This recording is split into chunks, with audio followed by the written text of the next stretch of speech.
Yok yok yok. Reçetləri, kölələri yanında hamısı verəcəyik. Gələn dərslərimizdə də elə bir ki, bugün çox belə bir 3 dənə kölə eləyəcəyik, amma özünüz eləyəcəksiniz. Xəmirin yoğurmadan, 5-6 nəfər bir xəmiri yoğurub qoyacaq bu tərəfdə. 5-6 nəfər bir xəmiri hazırlayıb qoyacaq. Əliniz dəyəcək. Hə, narahat olmayın onun üçün. Yəni, bu dəfə indi mən eləyirəm, amma yenə baxacaq. Sonra soba piraşkiləri eləyəcəyik sizlə. Nə bilim, kodlok, nə istəsiniz də. Nədir, Nailə xanıma hanı söz vermişəm mən çoxdan. Verişki testodan çörəklər, piroqlar, ətli piroqlar, klubəkilər. Hə, sən... Yeni ildən ondan mən söz vermişəm, yeni il. Bu həftəndəki heç.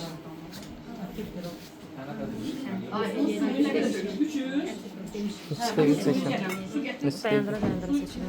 Online ekran seçilir. Qarışdıraq. Deyirsən 800 sən baxmısan. 800 Koşulurlar da oradan. Hə, 300 götürdük, hə. 500 də gətirəcək. Telefon yazıq, iPhone-luqdan tutub. Hə. Suyunun yarısını tökmüşdük bura. Balata eləməyə, qalan da tökürük. Yoğururuq bunu da qaşıqla, elib qoyacaq kənara. Bunu hər yarım saatdan bir pul verib satacaq bir şey. Balataca onları pişiririk. Tez bir dənələr. Bayram şirniyyatlarını eləyəcəksiniz, yoxsa eləmişsiniz? Yox, kursumuz var da eləyirlər də, sifariş də götürürük.